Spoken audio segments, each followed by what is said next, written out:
जय जय श्री हितहारी। शास्त्रों में भगवत प्राप्ति के लिए परहित करना अत्यंत आवश्यक बताया गया है। परहित, दूसरों का उपकार करना, इसमें सबसे बड़ा परहित है हम किसी अभक्त को भक्त बना दें।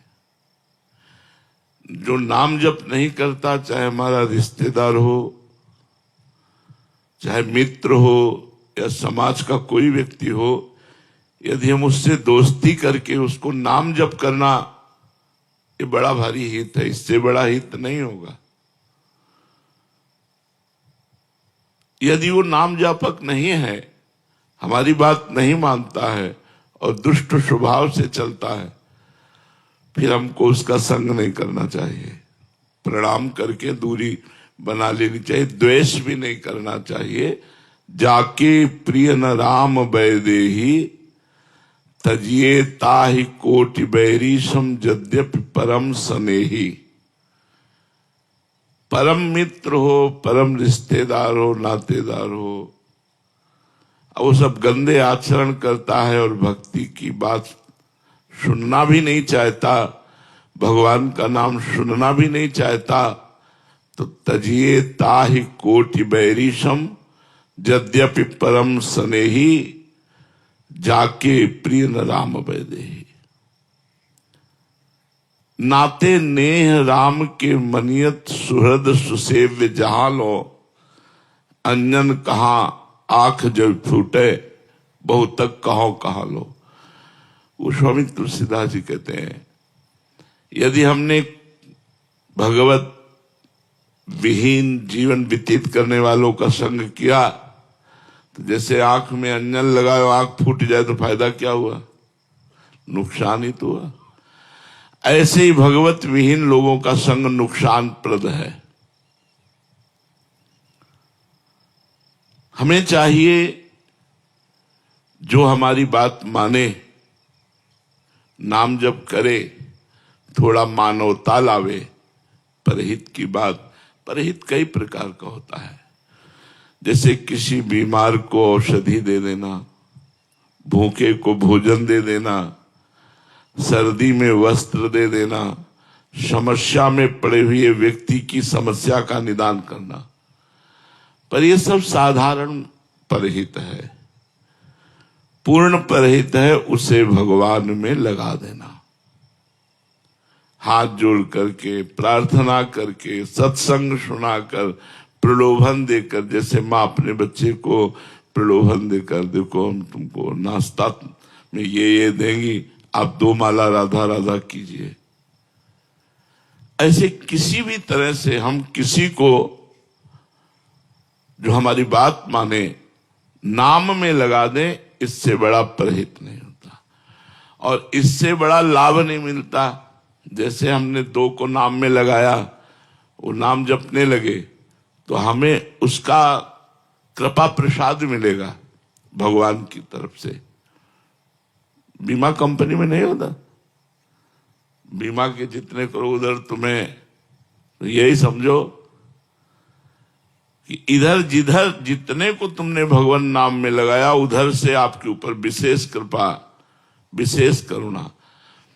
अब यह है कि नाम रूपी परहित करने के लिए थोड़ी हिम्मत होनी चाहिए। वो तुम्हें गाली भी दे सकता है, बहुत उद्दंड हो तो मार भी सकता है। जैसे महाप्रभु चैतन्य देव के परिकर में नित्यानंद जी और हरिदास ठाकुर नाम दान करने के लिए, नाम प्रचार करने के लिए निकले, तो आगे देखा एक गली में लोगों ने रोका, जाना मत। क्यों? बोले बड़े राक्षस स्वभाव के 2 भाई हैं, जगाई और मधाई। ये हर समय शराब पीते रहते हैं और गालियां बकते हैं। संतों से तो बहुत ही, आप जाना मत। तो नित्यानंद महाप्रभु ने कहा ठाकुर हरिदास जी से, क्या किया जाए? तो उनका प्रभु सच्चे अधिकारी तो यही है, जो इमरजेंसी में वही भर्ती किए जाते हैं जो बहुत बीमार होते हैं। ये बिल्कुल दान के अधिकारी हैं, इनको जरूर, क्योंकि बहुत सीरियस है ये मरीज, बहुत सीरियस है, बड़े पापी है। नित्यानंद महाप्रभु ने कहा, बेकार को उलझोगे, मानो बद्र के छत्ता में ईंट मारना है इनसे बात करना। बोले प्रभु चलते हैं। नित्यानंद महाप्रभु और ठाकुर हरिदास जी गए और भगवान नाम कीर्तन उच्चारण किया। जी ही भगवान नाम कीर्तन उच्चारण किया और राक्षस बुद्धि देखा वैष्णव, तो पानी का कलश रखा था वही उठाया, मारा तो नित्यानंद महाप्रभु के मस्तक पे लगा और रक्त भागे।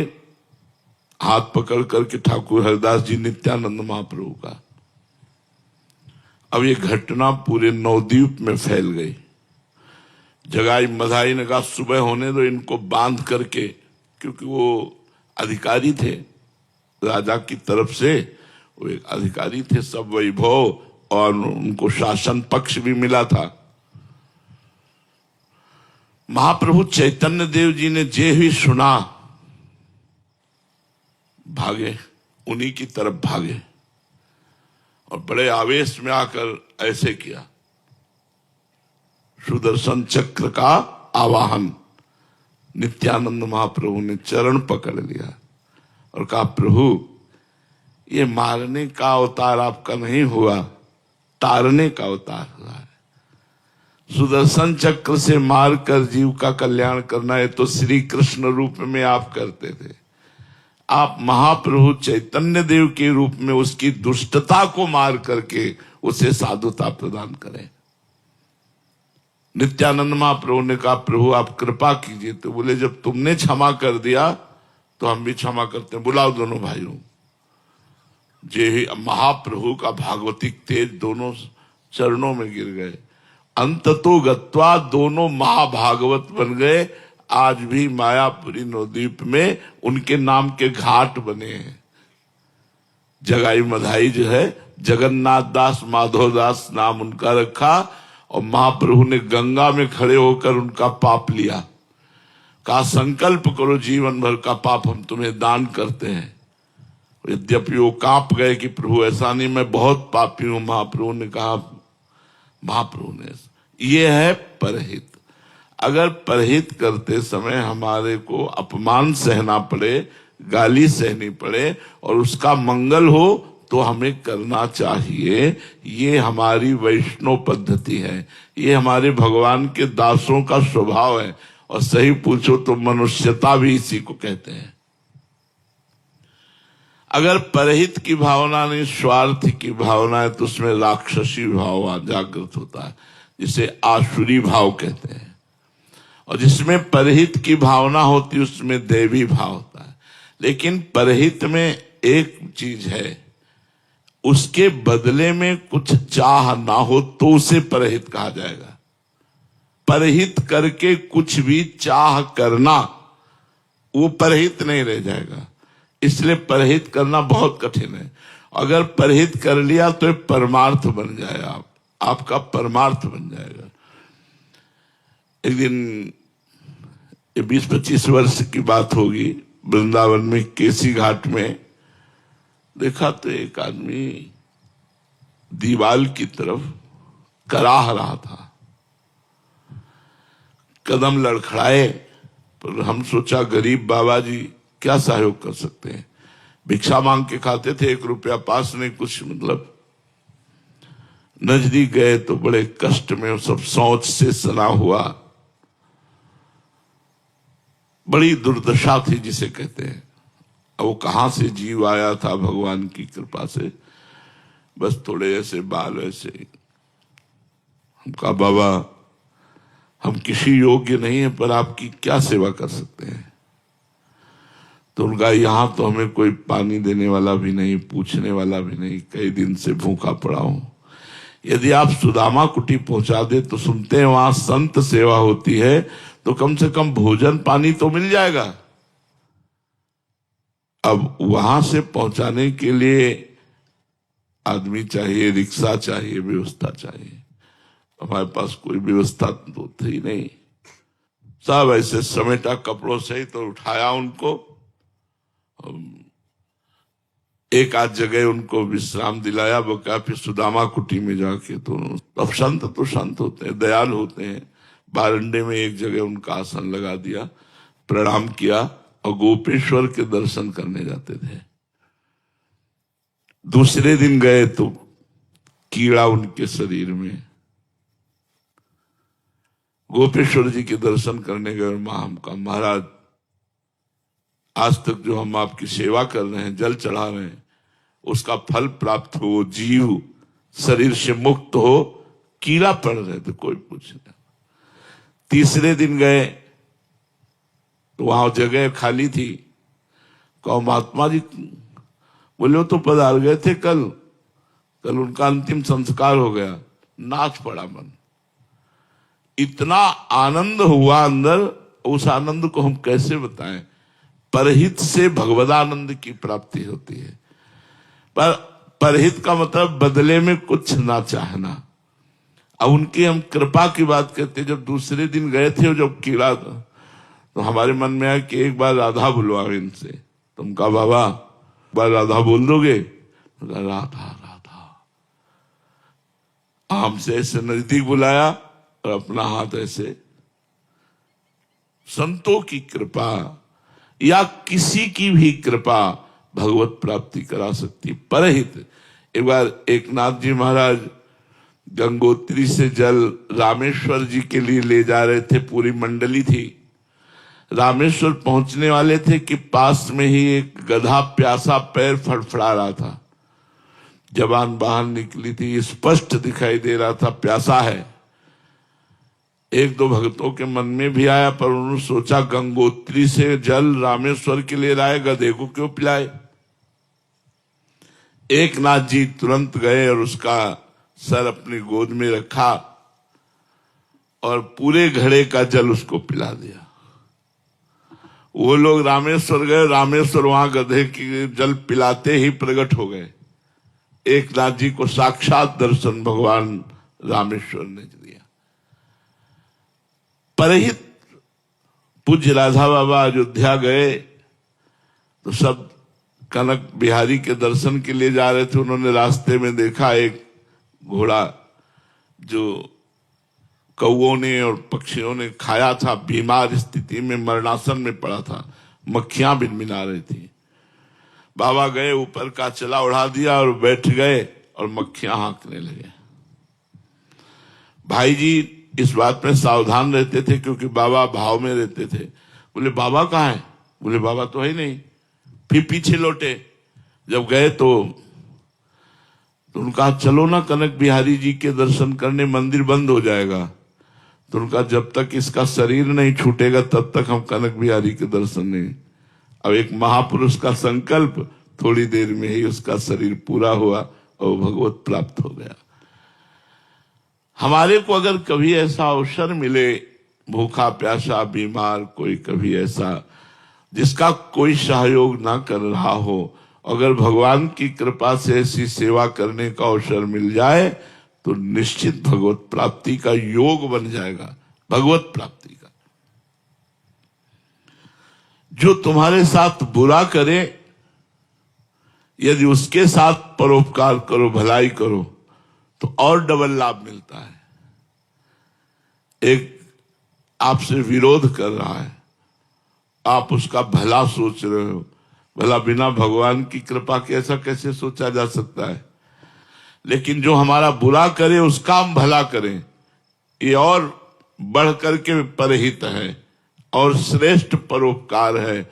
यही सुंदर देवत्व है, मानवता में देवत्व है। पर यह होना कठिन है, जो हमारा अपमान करे, हमारी निंदा करे और हम उसके, पर अगर हम परोपकारी हैं तो डरेंगे नहीं। एक बार हमें एक डॉक्टर मिले पागल खाना के, तो हमने पूछा पागल तो पागल ही होते हैं, वो आपके ऊपर भी प्रहार करने की कभी चेष्टा की? बोले 1-2 बार खोपड़ी फूटी। तुमको आपको गुस्सा नहीं आया? बोले बिल्कुल नहीं। कहा क्यों? बोले हमें पता है वो पागल है, हमारा कर्तव्य है उसको ठीक करना। बोले बिल्कुल गुस्सा नहीं आई। एक अपना कर्तव्य समझने वाला डॉक्टर अपने ऊपर प्रहार करने वाले पर गुस्सा नहीं करता, तो हम अपना परमार्थ का कर्तव्य समझने वाले साधक होकर हमको गुस्सा नहीं करनी चाहिए। दान परोपकार के अंतर्गत ही आता है। दान 2 प्रकार का होता है। अपना पैसा समझ करके दान करने से आपको हजारों गुना बढ़कर मिलेगा, लेकिन त्वदीयम वस्तु गोविंदम तुभ्यमेव समर्पये, भगवान का दिया हुआ धन ये मैं भगवान को ही दे रहा हूं, ऐसा करने से आपको भगवत प्राप्ति का योग होगा। भगवान का दिया हुआ भोजन ये सामने भूखे के रूप में भगवान ही है, ऐसा भोजन पवाना आपकी भक्ति बन जाएगी। बीमार रूप से भगवान ही है, धन मुझे भगवान ने दिया, ये भगवान का दिया हुआ धन है, मैं लगा रहा हूं। मेरा हमारे एक दृष्टि में आए थे ऐसे महापुरुष, कानपुर के मैदा फैक्ट्री के मालिक थे। वो जब आते थे तो सैकड़ों कदम दूर सब गाड़ियां खड़ी हो जाती थी, जूते उतारकर नंगे पैर साधारण धोती कुर्ता में ऐसे आते थे। उन्होंने कानपुर में यज्ञ की, करोड़ों रुपया ऐसे खूब बड़ी यज्ञ, कानपुर तो बड़ा शहर है। और आप सेवा क्या करते थे? डस्टबिन और झाड़ू हाथ में, उसको जो डिब्बा नहीं होता, जहां कोई दोना पत्तल फेंक देता उसे उठाते। अगर कोई पूछता यज्ञ कौन करा रहा है, तो बोले भैया हमसे पूछो कितने डिब्बा कूड़ा फेंके है, उसको तो बता सकते, हमें पता नहीं यज्ञ कौन करा रहा। स्वयं यज्ञ कराने वाला, लाखों करोड़ों की भोजन व्यवस्था करने वाला, बड़ी यज्ञ हुई थी, लेकिन कोई जान नहीं पाया यज्ञ की। जब हमें पता लगा तो हम कहा भाई तुम इस लोक के आदमी नहीं हो। इसलिए तो उन्होंने कहा महाराज मैं तो नौकर हूं, मालिक तो भगवान है, मैं क्यों कह दूं कि मैंने यज्ञ कराया, भगवान ने। अब किसी से मैं कहूं क्यों भगवान यज्ञ करा रहे हैं, ये भी चर्चा नहीं करनी है, मुझे तो अपने काम से मतलब। देखो स्वयं द्वारिकाधीश भगवान जब राजसूय यज्ञ हुई युधिष्ठिर की, तो सबके चरण धोने की सेवा ली। आप सुन, जिनकी अग्र पूजा हुई, जो 14 भुवनों के अनंत ब्रह्मांडों के मालिक हैं, सबके चरण धोने की सेवा ली। हमें कोई नमस्कार करे, प्रणाम करे, यश कीर्ति ये चाह, लेकिन हम किसी को यश दें, सम्मान दें किसी को, ये दान वही सफल है जो भगवान की वस्तु मान करके भगवान को दी जाए। तो दियम वस्तु गोविंदम तुभ्यमेव समर्पये, अपनी वस्तु मान करके यदि आप दोगे तो वो कई गुना बढ़कर मिलेगी, पर उस भक्ति नहीं मानी जाएगी। और बहुत बड़ा दान करोगे तो स्वर्ग मिल सकता है, लेकिन भगवान की भक्ति नहीं, दुर्लभ है भक्ति। भक्ति को कैसे प्राप्त करें? अगर हम किसी को पानी भी पिलाएं तो पानी भगवान का और पीने वाला भगवान, ऐसे भाव से ऐसे करोगे तो तुम्हारा दान भगवान की प्राप्ति कराने वाला बन जाएगा। तीर्थ, ये सब भगवत प्राप्ति के मार्ग है। तीर्थ, तीर्थ 3 प्रकार के होते हैं, जंगम, मानस और स्थावर। जंगम तीर्थ,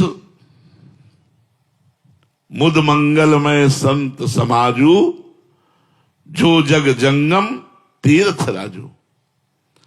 ये संत महात्मा चलते फिरते तीर्थ हैं।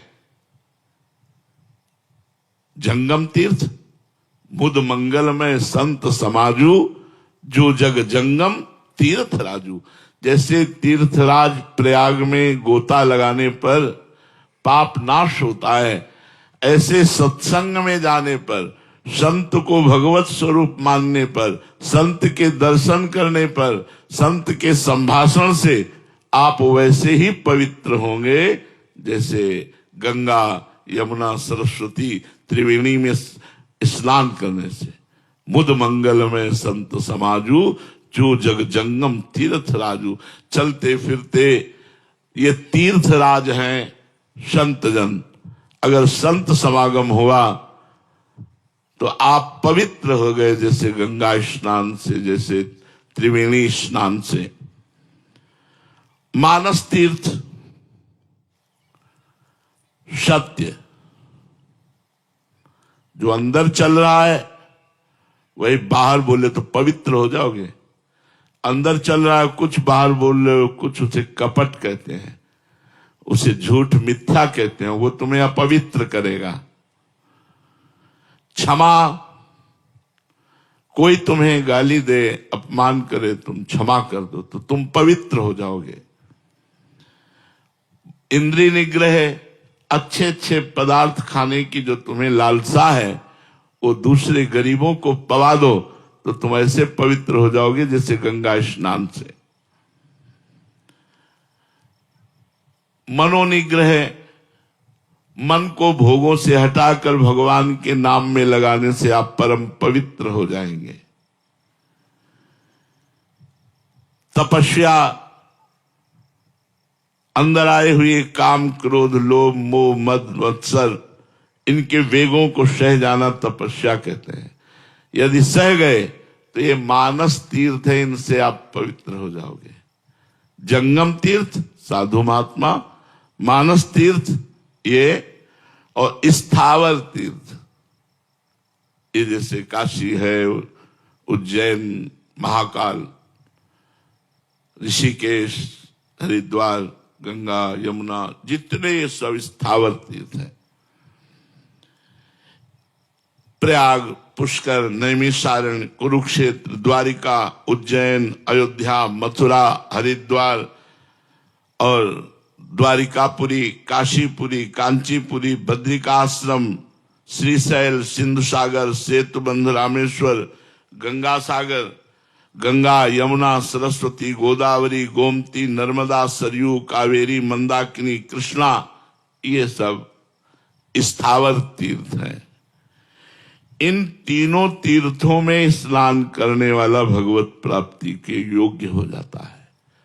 जो स्थावर, मानस और जंगम तीनों तीर्थों का अवगाहन करता है वो परम पवित्र होकर भगवान के धाम के जाने के योग्य हो जाता है। भगवान के स्वरूप का साक्षात्कार किए हुए जहां महात्मा निवास करते हैं वो सबसे बड़ा तीर्थ होता है, क्योंकि तीर्थों को भी तीर्थत्व प्रदान करने की सामर्थ्य महात्माओं में होती। तीर्थी कुर्वन्ति तीर्थानि।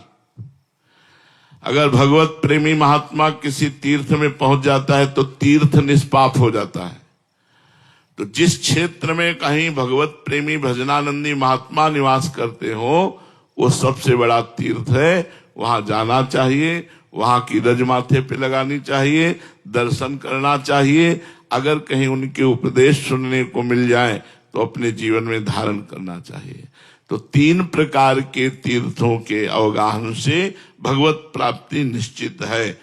पर यदि इसे सकाम कर लिया जाए तो भगवत प्राप्ति नहीं होगी। सकामता, गंगा स्नान करके कोई कामना करना, तीर्थ स्नान करके कोई कामना करना, संत संग करके कोई कामना करना, ये कामना भगवत प्राप्ति में बाधक है। तीर्थ सेवन यदि आप विशेष करें और कामना न करें तो आप में एक शक्ति जागृत होगी जिसे अध्यात्म शक्ति कहते हैं, और वो आपसे डट के भजन कराएगी और भजन से भगवत प्रेम और भगवत प्राप्ति मोक्ष आदि हो जाएगी। जैसे तीर्थ पतित पावन है, उससे बढ़कर पतित पावन भगवान का नाम है। अगर कोई तीर्थ न कर पाओ, कोई दान न कर पाओ, कोई परोपकार न कर पाओ और राधा राधा जपो तो सब कुछ हो जाएगा। कृष्ण कृष्ण जपो सब कुछ हो जाएगा। तो जो तीर्थ कर पावे, परोपकार कर पावे, दान कर पावे, तपस्या कर पावे, अच्छी बात है। जिससे कुछ नहीं होता, बस नाम जप करो, नाम जप करने से सब कुछ हो जाएगा। सब तीर्थों का फल, सब शास्त्रों का स्वाध्याय का फल, यज्ञ का, तपस्या का, दान का, परोपकार का, सब फल नाम में समाया हुआ है। इसलिए निरंतर नाम जपने का अभ्यास करो।